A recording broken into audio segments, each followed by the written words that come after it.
Good morning. आवाज आ रही है आप लोगों को मेरी? सर तो अपना चैप्टर खत्म हो गया है प्रोबेबिलिटी। अब अपन स्टार्ट करेंगे 10th chapter straight line. 10th ही है ना? स्ट्रेट लाइन स्टार्ट करेंगे अपन। 10th चैप्टर है स्ट्रेट लाइन। दो चैप्टर बचे, एक तो लिमिट डेरिवेटिव है और एक स्ट्रेट लाइन है।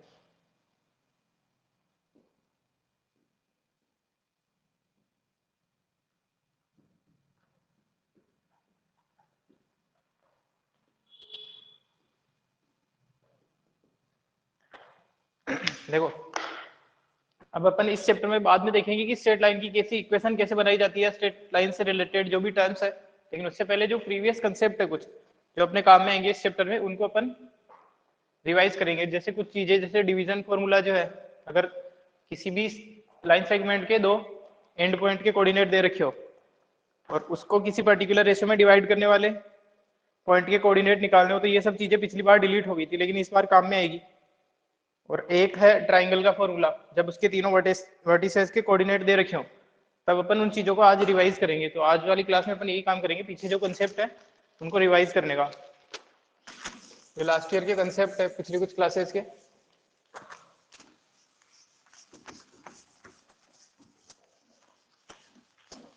जैसे एरिया ऑफ ट्राइंगल, और एक है division, internal and external division.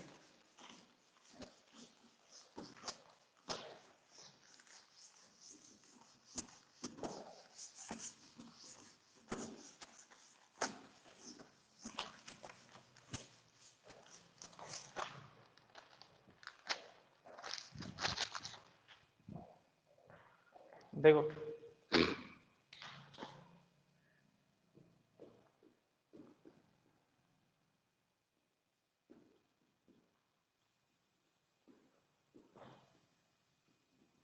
इनमें सबसे पहले अपन स्टार्ट करने जा रहे हैं। सबसे पहला है डिस्टेंस फॉर्मूला। ये तो आपको बताइए, ये वाली चीज तो थी आपकी, है ना? इसको मैं वापस से बता देता हूँ। डिस्टेंस फॉर्मूला, अगर किसी लाइन सेगमेंट के दो एंड पॉइंट के कोऑर्डिनेट दे रखे हो और उन दोनों पॉइंट के बीच में डिस्टेंस निकालनी हो या length of the line segment निकालनी हो, है ना, ये है डिस्टेंस फॉर्मूला। इनके पे बेस्ड अपन क्वेश्चन भी करेंगे ताकि चीजें क्लियर हो जाए। डिस्टेंस फॉर्मूला देखो, अगर मान लो ये दो पॉइंट है ए और बी, इन दोनों पॉइंट के कोऑर्डिनेट दे रखे अपने को। इसके कोऑर्डिनेट x1, y1 है और इसके कोऑर्डिनेट x2, y2 है, बी पॉइंट के कोऑर्डिनेट। तो क्या अपन ए बी के बीच में डिस्टेंस निकाल सकते हैं? फॉर्मूला क्या होता है इसका? ये तो पता है आपको। फॉर्मूला क्या होता है इसका? x2 माइनस x1 का whole square plus y2 minus y1 का होल स्क्वायर।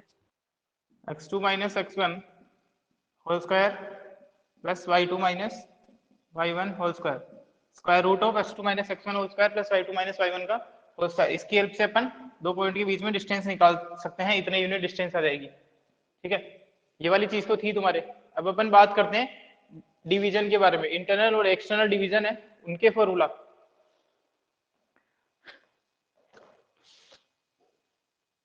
जैसे पहले मैं आपको बता देता हूँ डिवीजन के बारे में कुछ। इंटरनल और एक्सटर्नल डिवीजन का मतलब क्या है? आप लोगों के पहले डिलीट हो गया था, पढ़ा था आप लोगों ने 10th क्लास में? एक बार बता दो इंटरनल और एक्सटर्नल डिवीजन। सर अभी कोऑर्डिनेट ज्योमेट्री में आपने पढ़ाया था। कोऑर्डिनेट ज्योमेट्री कौन सा? 10th क्लास की बात कर रहे हो या अभी? अच्छा, 3D तो सर जो अपन ने देखा था, 3D। Three yes sir. Dimensional geometry में बता दिया था मैंने आपको, ना? इंटरनल डिवीजन एक्सटर्नल डिवीजन क्या होता है, बता दिया था क्या? Yes sir. एक्सटर्नल डिवीजन में पॉइंट बाहर होता है, इंटरनल डिवीजन में अंदर होता है। वहां पे मैंने आपको 3 पॉइंट के लिए बताया था। यहाँ आपने, क्योंकि जो स्ट्रेट लाइन है वो एक 2D फिगर है, 2 डायमेंशनल फिगर है, तो अपन वही वाली चीज 2D के लिए देखेंगे। मैंने आपको बता दिया था वहां पे जो जेड वाला है वो हट जाएगा बस। तो डायरेक्ट ही फॉर्मूला लिखा था अगर मैंने आपको बता दिया है तो। थर्ड सेकंड अपन बात करते हैं डिवीजन की, जहां पे इसमें दो देखेंगे अपन। इंटरनल डिवीजन सेकंड में फर्स्ट पार्ट है इंटरनल डिवीजन। इंटरनल डिवीजन और इंटरनल डिवीजन का फॉर्मूला, इसका क्या मतलब होता है कि मान लो कोई लाइन सेगमेंट है ए बी, इसके कोऑर्डिनेट दे रखे हैं x1 y1। x1 y1 इसलिए दे रहा हूँ क्योंकि 2D फिगर है ना, स्ट्रेट लाइन जो है वो प्लेनर फिगर है, एक ही प्लेन में चलेगा, 3D नहीं है। तो दो ही यहाँ पे काम में आएंगी, दो ही चीजें। 3D में भी स्ट्रेट लाइन पढ़ते हैं, लेकिन जो अपने सिलेबस में है वो 2D वाली है। जब आप लोग 12th क्लास में आओगे तो 3D में भी आएगी स्ट्रेट लाइन, है ना। बी पॉइंट है, इसके कोऑर्डिनेट है x2 y2, और मान लो इसको कोई P पॉइंट के कोऑर्डिनेट निकालने हैं जो कि इसको m1 रेशो m2 में डिवाइड कर रहा है। क्या मैंने आप लोगों को ये चीज बता दी थी कि इसका मतलब ये है कि अगर आप AP का रेशियो निकालोगे BP के साथ में, तो वो जो रेशियो है वो m1 अपॉन m2 आ जाएगा। ये बता दिया था मैंने आपको, बोलो।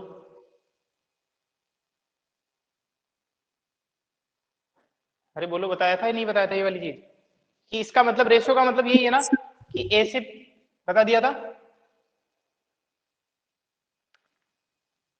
Yes sir. ठीक है, तो इस तरीके से डायरेक्ट वहां पे जो तुम्हें फॉर्मूला बताया होगा, मैंने ये बताया होगा m1x2 प्लस m2x1। देखो यहीं पे लिख देता हूँ मैं इसका फॉर्मूला। तो P के जो कोऑर्डिनेट है उसका फॉर्मूला होता है इंटरनल डिवीजन के लिए। इंटरनल डिवीजन का मतलब क्या होता है, एक्सटर्नल डिवीजन का क्या मतलब होता है, अगर आपको बताया तो एक बार बताओ मेरे को। इंटरनल और एक्सटर्नल डिवीजन का मतलब क्या बताया था मैंने, बोलो।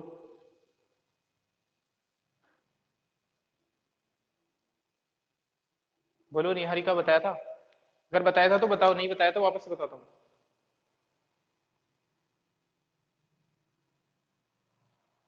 कृष्णा, याद आ रहा है कुछ?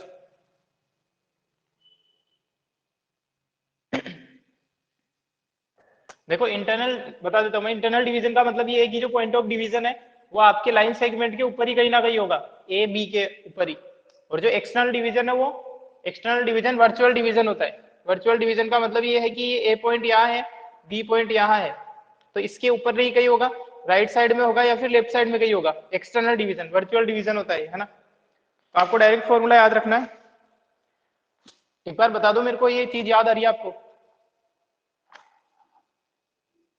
Yes sir.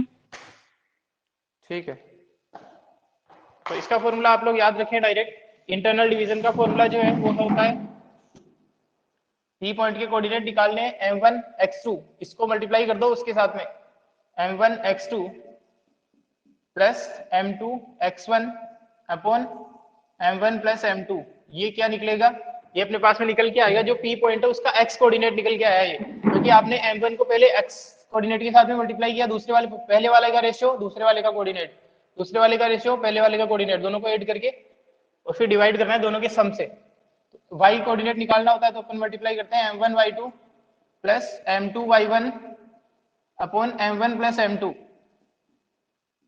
ये इंटरनल डिवीजन के लिए है 2D में। अगर मान लो 3D होता है तो एक जेड कोऑर्डिनेट के लिए और आ जाता है m1 z2 plus m2 z1 upon m1 plus m2, इस तरीके से और आ जाता है। और एक फॉर्मूला आपको याद रखना है, मान लो अगर डिवीजन एक्सटर्नल है, अगर एक्सटर्नल डिवीजन है तो क्या होता है उसके केस में बताओ, फॉर्मूले भी क्या चेंज होता है?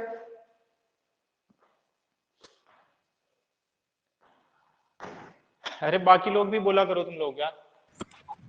प्लस की जगह नेगेटिव आ जाता है। हाँ, प्लस की जगह माइनस आ जाएगा, बस इतना सा चेंज होता है। इंटरनल और तो एक्सटर्नल डिवीजन का इधर लिख देता हूँ मैं ना, सेकंड का सेकंड पार्ट है ये एक्सटर्नल डिवीजन।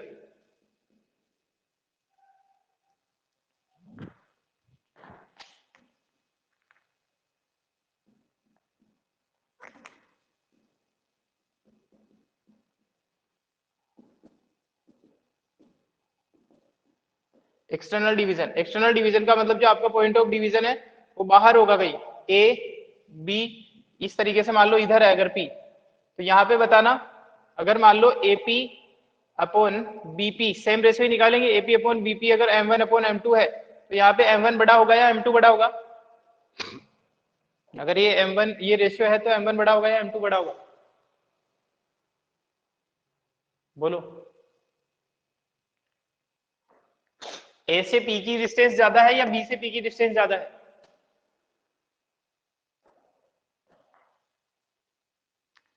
बोलो। सर ए से इनमें पी की बड़ा डिस्टेंस ज्यादा है। ए से पी की डिस्टेंस ज्यादा है तो ये वाला रेशो बड़ा होगा ना। इसका मतलब ये हो गया कि जो एपी अपॉन बीपी है वो ग्रेटर देन 1 हो गया, यानी कि m1 अपॉन m2 भी ग्रेटर देन 1 हो गया। तो इस हिसाब से m1 ग्रेटर देन m2 हो जाएगा। m1 बड़ा है यहाँ पे। जब जिस पॉइंट के पास में होता है, पॉइंट ऑफ डिवीजन जिस भी पॉइंट के पास में होगा उसका रेशियो छोटा होता है हमेशा। अगर मान लो ये वाला पॉइंट इधर आ जाता तो फिर m2 छोटा हो जाता उस केस में, सॉरी m1 छोटा हो जाता उस केस में। तो ये है एक्सटर्नल डिवीजन का मतलब। वो फॉर्मूला याद रखना है आपको डायरेक्ट। जो पी पॉइंट है उसके कोऑर्डिनेट निकालने के लिए जहां पे यहाँ प्लस है वहां पे माइनस लगा दो, बस फॉर्मूला सेम है। m1 x2 minus m2 x1 upon m1 minus m2, m1 y2 minus m2 y1 upon m1 minus m2। ये रेशियो ध्यान रखना। जो अगर a जैसे पॉइंट दे, फर्स्ट पॉइंट दे रखा है a और सेकंड पॉइंट दे रखा है b और रेशियो दे रखा है 2:3, तो आप m1 इसको मानोगे m2 इसको मानोगे। जो फर्स्ट पॉइंट के पास वाला रेशियो होता है उसको m1 और सेकंड पॉइंट के पास वाले रेशियो को m2 मानते हैं। इसका स्क्रीनशॉट लो। और तुम बाकी लोग तो क्लास में भी नहीं बोलते थे अंशुल, अभी भी नहीं बोलते हो।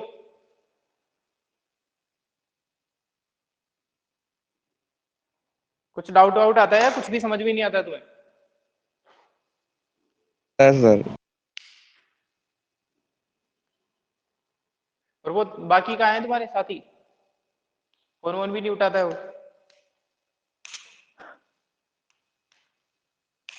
पता नहीं सरेंडर ही कर सर। दिया गया इन्होंने किसी। तो बात पता करा करो उनको। वैसे भी तो क्लास में भी तो बहुत बातें करते थे, उनसे एक बार फोन करके पूछो क्या चक्कर है। संन्यास ले लिया पढ़ाई से या तो लो इसका स्क्रीनशॉट। ले लिया इसका स्क्रीनशॉट? Yes sir. ठीक है। अब इसके क्वेश्चन अपन साथ में करेंगे। एक और फॉर्मूला बता देता हूं मैं, ट्राइंगल वाला। ये वाला फॉर्मूला तो अपन ने पहले भी देखा था। अब कितना बताया था आप लोग बता भी नहीं रहे होगे, कितना कहां तक बता दिया था मैंने। इंटरनल और एक्सटर्नल डिवीजन का मतलब मैंने वापस से बता दिया, अगर तब नहीं बताया था तब भी। अब अपन देखते हैं formula of triangle. Previous concept में ही है। एक थर्ड चीज जो अपन देखेंगे, अगर किसी कोऑर्डिनेट के तीनों वर्टेक्स के, किसी भी ट्राइंगल के तीनों वर्टेक्स के कोऑर्डिनेट दे रखे हो, क्या तब अपन उनकी हेल्प से उसका एरिया निकाल सकते हैं ट्राइंगल का? क्योंकि सेम चीजें 10th क्लास में भी है और तुम्हारी भी है, तो मेरे को याद नहीं आ रहा है किसी क्लास में पढ़ाया था। 10th का तो मेरे को पता है, 10th है 10th भी दोनों है, तो दोनों में पढ़ा दिया। अब तुम्हारे भी 3D में था तो सही, वहां पे बताया था, लेकिन किस लिमिट तक बताया था वो मेरे को नहीं पता है। आप लोगों को क्लियर हो गया होगा शायद, अगर आप लोगों को कोई डाउट नहीं आ रहा है तो। थर्ड, इसी प्रीवियस कंसेप्ट में थर्ड अपन देखेंगे फॉर्मूला ऑफ द ट्राइंगल, है ना, area of the triangle. Area of triangle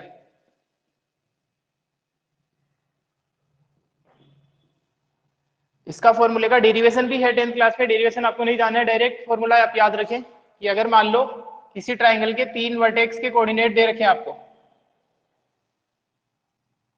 ये A है, ये B है, ये C है। इसके कोऑर्डिनेट है x1, y1, इसके कोऑर्डिनेट्स है x2, y2, इसके कोऑर्डिनेट्स है x3, y3।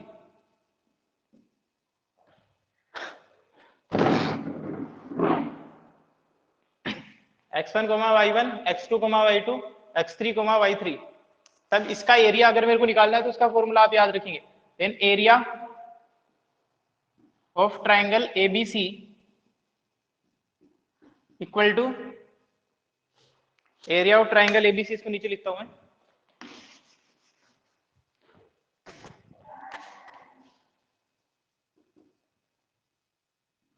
Area of triangle ABC इसका फॉर्मूला होता है 1/2 मॉडुलस। मॉडुलस क्यों लगाया अभी बता दूंगा मैं ना। Modulus of x1 y2 minus y3 plus x2 into y3 minus y1 plus x3 into y1 minus y2। ये फॉर्मूला आपको याद रखना है। इसको याद करने का तरीका भी बताता हूं मैं भी। और मोड का मतलब क्या होता है? मॉडुलस। मॉडुलस फंक्शन देखा है अपने। मॉडुलस का क्या मतलब होता है? इसकी वैल्यू कितनी होती है मोड 5 की? बोलो। 5। और इसकी 2 2, ठीक है ना। यानी कि अगर नेगेटिव साइन है एब्सोल्यूट वैल्यू देता है, ये जो मॉडुलस फंक्शन है ये एब्सोल्यूट वैल्यूज देता है। इसका ग्राफ भी देखा था क्या अपन ने मॉडुलस फंक्शन में?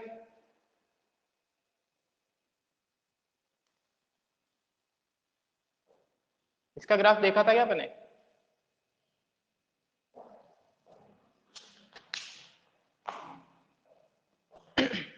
वी शेप का एक ग्राफ आता है, अगर देखा था नहीं देखा था मेरे को याद नहीं है, हमारी है या नहीं, देखा था आई थिंक। सर देखा था। इसका सर ग्राफ देखा था था। ना, इस तरीके का ग्राफ बनेगा इसका, ठीक है ना, मॉडुलस एक्स का। Yes sir. तो इसकी डेफिनेशन भी थी, सब कुछ ही था। इसकी वैल्यू -x होती है अगर x लेस देन 0 हो, x होती है अगर x greater than equal to 0 हो। तो यही मॉडुलस फंक्शन, मॉडुलस इसलिए लगाया अपन ने कि मान लो देखो डिपेंड करता है ना, पर्सन बाय पर्सन स्टूडेंट अलग अलग तरीके से अगर इनका ऑर्डर कर ले। मान लो कोई स्टूडेंट इसको इस पॉइंट को इसके कोऑर्डिनेट को x1 y1 मानेगा, इसको x2 y2 इसको x3 y3 मानेगा, तो हो सकता है उसकी जो क्वांटिटी है ना वो नेगेटिव आ जाए, वैल्यू तो सेम आएगी। जैसे मान लो अगर इसकी ये जो अंदर लिखा हुआ है ना मोड के अंदर, इसकी वैल्यू अगर 35 आनी है तो वैल्यू तो 35 ही आएगी, लेकिन प्लस और माइनस का चेंज हो सकता है अगर इसका ऑर्डर चेंज करने पे, है ना। इसलिए, लेकिन एरिया तो कभी नेगेटिव होता नहीं, इसलिए अपन यहाँ पे मोड लगा देते हैं, यानी कि अगर नेगेटिव आएगा तो भी उसको अपन पॉजिटिव ही लेंगे और फिर 1/2 से डिवाइड कर देना, या कैसे भी कर लो, ऐसा भी लिख सकते हो, इसको 1/2 को भी अंदर लिख दो या फिर इस तरीके से याद रख लो, एक ही बात है। बस कुल मिला के अगर क्वांटिटी नेगेटिव आएगी तो उसको पॉजिटिव करना है, इसलिए अपन ने ये मोड का साइन लगाया, ठीक है। तो ये फॉर्मूले अपने को याद रखने हैं। अब इन पे कुछ क्वेश्चन करेंगे अपन। अच्छा एक और चीज, यहीं पे एक और चीज कंडीशन अपन लिखते हैं, कोलिनियर, है ना। अगर मान लो 3 पॉइंट कोलिनियर है, देखो अपन इस तरीके से समझते हैं इस बात को कि लेट सपोज ये ट्राइंगल हुआ करता था ए बी और सी। अब क्या करता है, ये जो ए पॉइंट है वो धीरे धीरे नीचे की तरफ आना स्टार्ट होता है ना, डिप डाउन होना स्टार्ट होता है। ये बी और सी तो फिक्स है, ये ए पॉइंट यहाँ पे आ गया अपनी सेकंड पोजीशन A1 पे, ठीक है। इसके बाद में वापस से बी सी तो फिक्स है, और ये जो A1 A2 है वो उसने अपनी पोजीशन फिर से चेंज करी है और पास में आ गया, और पास में आ गया A3 पे। तो अगर मान लो ये वाला पॉइंट नेक्स्ट स्टेज में, इसके बाद में अगर ये वाला पॉइंट इस तरीके से इसी पे आ जाए, बी सी और इसी पे आ जाए A4 कंडीशन में, देखो क्या हो रहा है, ये ट्राइंगल था, बेस में चेंज नहीं हो रहा है, बेस जो है वो तो सेम है, केवल ये जो ए पॉइंट है उसको धीरे धीरे अपन नीचे की तरफ ला रहे हैं। तो इसका एरिया जो है ट्राइंगल का वो कम होता जाएगा, क्योंकि area equal to half base into height होता है। तो बेस तो सेम है, हाइट कम हो रही है, जैसे जैसे हाइट कम होती जाएगी तो एरिया कम होता जाएगा।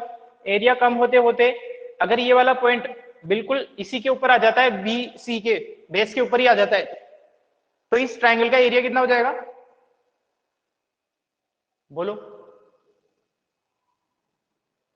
सर 0 0 हो जाएगा। इतनी सी बात तो सबको समझ में आ रही होगी। ये हाइट कम होती जा रही है, कम होती जा रही है, अगर ये हाइट 0 हो गई ना, ये इसके ऊपर ही आ गया, इसका मतलब ट्राइंगल का एरिया 0 हो जाएगा। तो इसका मतलब ट्राइंगल का एरिया 0 है, तो फिर ये तीनों पॉइंट क्या हो गए, कोलिनियर हो गए, ठीक है ना। तीनों पॉइंट क्या हो गए, कोलिनियर हो जाएंगे। इसलिए कोलिनियरिटी वाला कंसेप्ट जो होता है उसका अपन यूज ट्राइंगल की हेल्प से डिफाइन करते हैं उसको। ये आ गया समझ में कि अगर मान लो 3 पॉइंट इसके कोऑर्डिनेट इस तरीके से हैं कि उनसे बनने वाले ट्राइंगल का एरिया 0 है, तो वो तीनों पॉइंट क्या हो जाएंगे, कोलिनियर हो जाएंगे। ये क्लियर है सबको, बोलो। Yes sir. Yes sir. ठीक है, तो यहाँ पे अपन एक नोट भी लिखेंगे, एक और कोलिनियरिटी की कंडीशन अपने पास में आ गई है। अपन ने शायद 3D में भी कोलिनियरिटी की कंडीशन देखी होगी, जहाँ पे किन्हीं भी इस तरीके से कंडीशन बन जाती है, तो AB + BC = C, अगर ऐसा कुछ बन जाता है तो कोलिनियर है। तो उसके पीछे भी ट्राइंगल का ही कंसेप्ट बताया होगा मैंने। जहां जहां पे जितने भी कंसेप्ट आएंगे तुम्हारे मैथमेटिक्स में कोलिनियरिटी के, 3 पॉइंट के कोलिनियरिटी के, उनका कहीं ना कहीं रिलेशन ट्राइंगल से ही होगा। 12th क्लास में जब तुम देखोगे इसका डेरिवेशन वापस से आएगा 12th क्लास में, वो आएगा डिटर्मिनेंट की हेल्प से। तो डिटर्मिनेंट की हेल्प के पीछे जब अपन कोलिनियरिटी पढ़ते हैं तो उसके पीछे भी ट्राइंगल ही है ना, कि ट्राइंगल का एरिया 0 हो जाता है। तो और ये वाला जब कंसेप्ट बताया था तब भी मैंने यही बताया था आपको। इससे क्या होता है कि जो 3 पॉइंट है वो ट्राइंगल लॉ को फॉलो करना चाहिए, ट्राइंगल लॉ ऑफ एडिशन, मतलब किन्हीं भी 2 साइड का सम तीसरे से बड़ा होना चाहिए। अगर नहीं होता तो फिर ट्राइंगल नहीं बनेगा। और 3 पॉइंट इस तरीके से ही ओरिएंट हो सकते हैं कि या तो उनसे एक ट्राइंगल बनेगा या फिर वो कोलिनियर हो जाएंगे अगर ट्राइंगल नहीं बनेगा तो, ठीक है ना। तो यहाँ पे अपन एक नोट लिखेंगे, नोट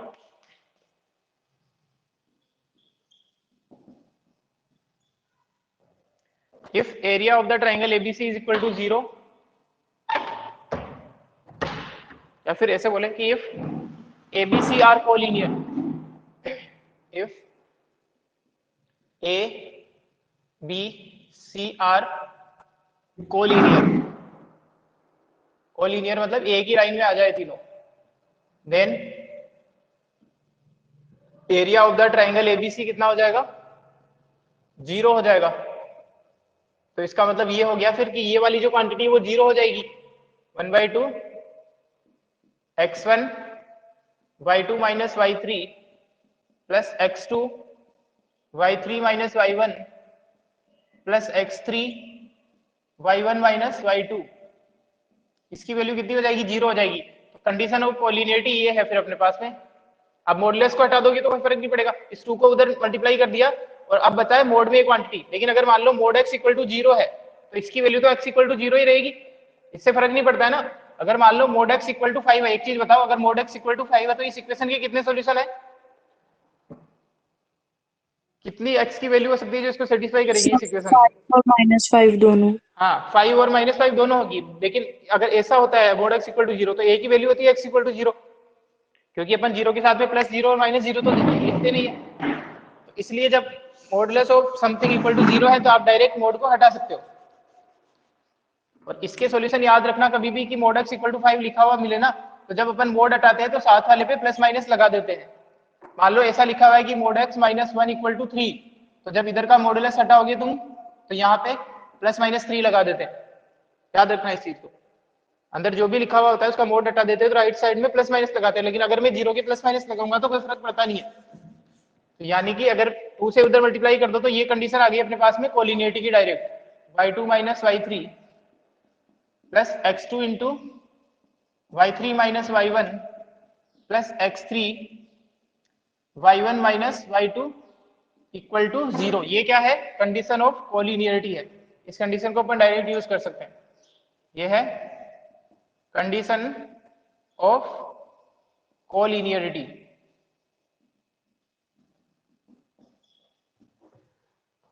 कंडीशन ऑफ कोलिनियरिटी है, ठीक है ना। अच्छा इसको याद रखने का तरीका देखो, इसको कैसे बनाएंगे, कैसे अपन फॉर्मूला, आप एक सीक्वेंस याद रखना नंबर, ये फॉर्मूला पर लिखेंगे कैसे, ये ऑर्डर याद रखना 1 2 3, इसी ऑर्डर में अपने को चलना है, 1 से 2, 2 से 3, फिर 3 से 1, ये साइकिल याद रखना है। अब ये फॉर्मूला लिखना है ना आपको, तो ऐसा करो बाहर तो 1/2 लिख दो।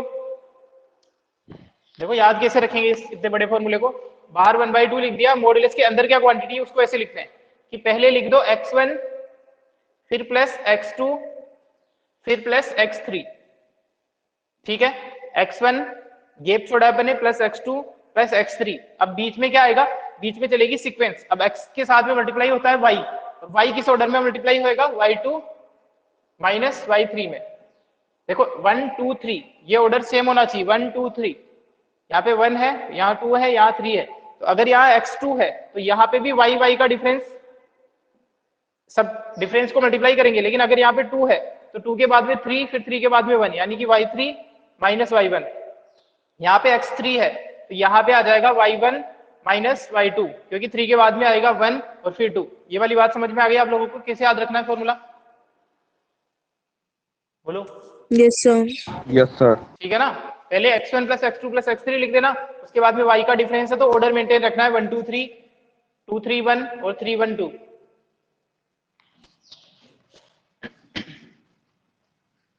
अब इसका स्क्रीनशॉट लो आप लोग, ये कंसेप्ट थे अपने पुरानी क्लासेस के, अब इस पे कुछ क्वेश्चन करेंगे अपन, फिर अपना चैप्टर स्टार्ट हो जाएगा स्ट्रेट लाइन सही तरीके से। Internal division, external division, distance formula, area of the triangle और collinearity with the help of area of the triangle. Collinearity का एक कंसेप्ट आपको पहले पता है, A B plus B C equal to C A हो जाता है, उसके पीछे भी ट्राइंगल ही है और यहाँ पे भी ट्राइंगल ही है।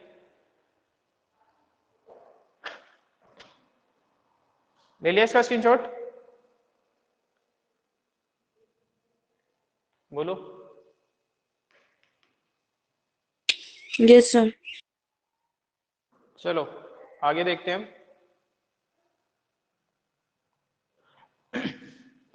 अब अपन कुछ क्वेश्चन कर लेते हैं इन पे, एक एक क्वेश्चन, ताकि और सही से क्लियर हो जाए चीज। डिस्टेंस फॉर्मूले का क्वेश्चन करने की जरूरत नहीं है, अपन करेंगे इंटरनल डिवीजन का, या फिर अपन ट्राइंगल का ही करते हैं, इंटरनल डिवीजन एक्सटर्नल डिवीजन का भी कर लेंगे। चलो एक एक।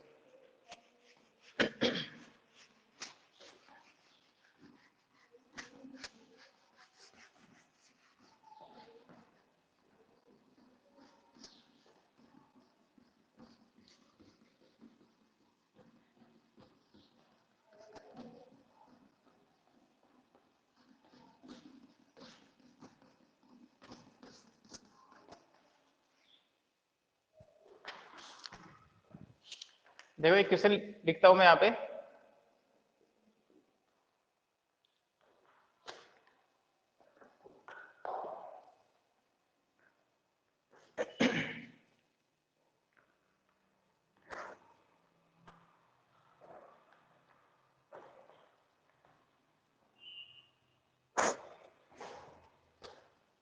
क्वेश्चन नंबर फर्स्ट है, find the area of the triangle, find the area of the triangle whose vertices are, जिसके वर्टेक्स अपने को दे रखे हैं 2,3 -1,0 और 2,-4। ठीक है, ये चीजें अपने को पता चल गई। अब यानी कि ट्राइंगल बना लो एक, है ना, ये ट्राइंगल बना लिया अपन ने, जिसके कोऑर्डिनेट ए बी सी अपने को दे रखे हैं। ए के कोऑर्डिनेट है 2,3, बी के कोऑर्डिनेट है -1,0 और सी के कोऑर्डिनेट है 2,-4। अब किसी भी पॉइंट को फर्स्ट सेकंड पॉइंट मान लो, ताकि उसके कोऑर्डिनेट को फर्स्ट सेकंड थर्ड अपन क्यों लिखते हैं, ताकि मैं x1 y1 x2 y2 x3 y3 की वैल्यू पता चल जाए मेरे को। इस पॉइंट को मैंने 1 मान लिया, इसको 2 मान लिया और इस वाले पॉइंट को 3 मान लिया। तो एक बात बताना, इस वाले पॉइंट को फर्स्ट सेकंड और थर्ड माना है, तो यहाँ पे जब मैं फॉर्मूले में लिखूंगा x1 y1 की वैल्यू, x2 y2 की वैल्यू और x3 y3 की वैल्यू, तो इनकी वैल्यूज क्या हो जाएगी, x1 y1 की वैल्यू कितनी यहाँ पे सर x1 2 और y1 3। ये हो गया 2 3, ये हो जाएगा -1 0, ये हो जाएगा 2 -4। ठीक है, फॉर्मूला लिखो और उसमें वैल्यूज पुट करनी है। Area of the triangle ABC is equal to 1/2 modulus of x1, इसी तरीके से लिखने की आदत डाल लेना अगर स्टार्टिंग में याद नहीं होता, x2 और ये है x3, इसके साथ में आता है y2 - y3, 1 2 3, यहाँ आएगा 2 1 2 3, जब 2 आ गया तो 3 1 आएगा आगे, यानी कि y3 - y1, 3 आ गया तो 3 1 2, यानी कि y1 - y2।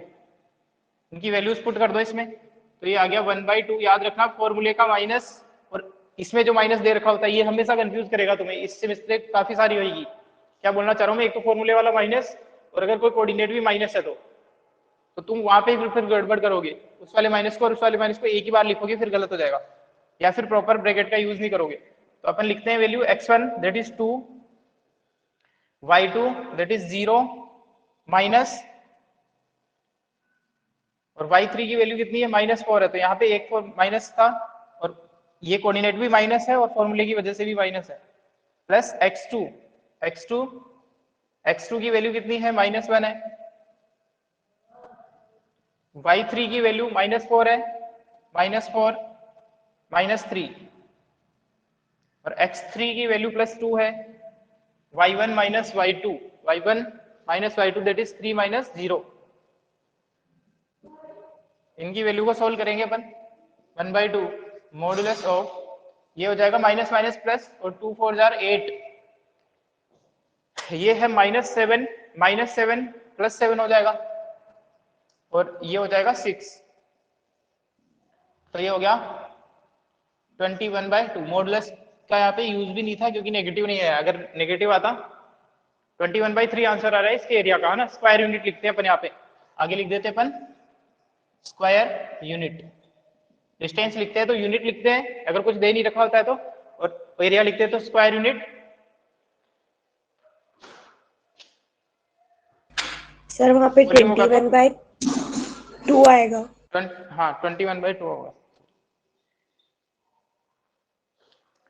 इसका स्क्रीनशॉट लो। तो इस तरीके से एरिया ऑफ द ट्राइंगल पूछ सकता है, फॉर्मूले का यूज करना है अपने को।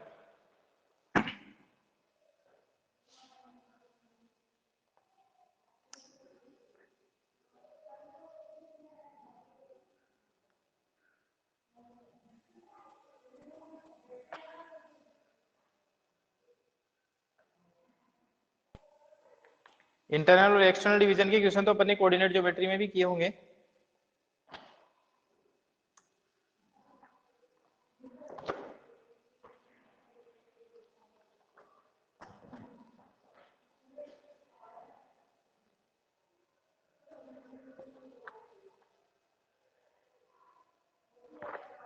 एक मिनट में देख लेता हूँ आगे किस किस तरीके के क्वेश्चन आ गए थे।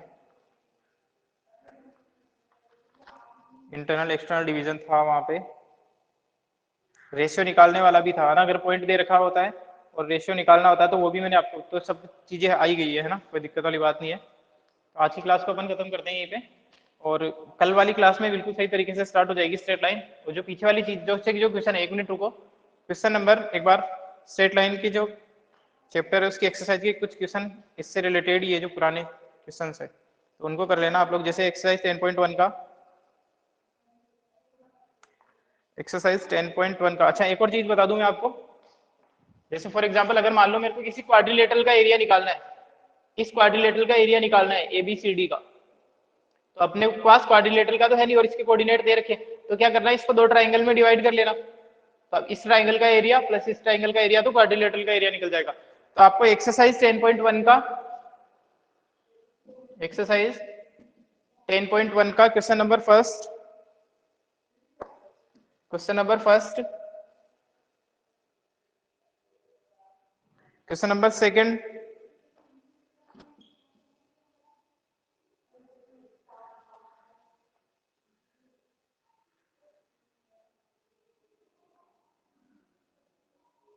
Question number third, question number fourth. 4 question करने हैं आपको स्टार्टिंग के ना, एक्सरसाइज 10.1 के फर्स्ट सेकंड थर्ड फोर्थ, ये क्वेश्चन आप लोग करेंगे। ठीक है चलो क्लास एंड करता हूँ।